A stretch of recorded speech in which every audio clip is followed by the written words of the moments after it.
একদিন একটি কুকুর একটি হোটেলে রান্না করছিল। সে মন দিয়ে কাজ করছিল নিজের। হঠাৎ করেই সে পিছলে মাটিতে পড়ে যায়।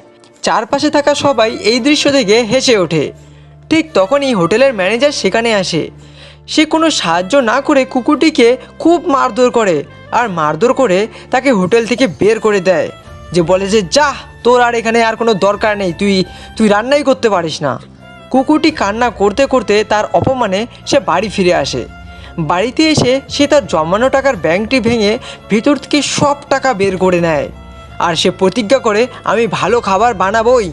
সেই টাকা দিয়ে সে একটি রান্নার বই কেনে। প্রতিদিন সে ওই বইটি পড়ে আর সে রান্না শেখে। একদিন সে নিজেই রান্না করতে শুরু করে দেয়। সবজি কাটে, সব রকমের জিনিসপত্র নিয়ে আসে, বিরিয়ানি বানায় খুব যত্ন করে, সুস্বাদু খাবার তৈরি করে। খাবারগুলো সে সুন্দর করে প্যাকেটেও ভরে নেয়।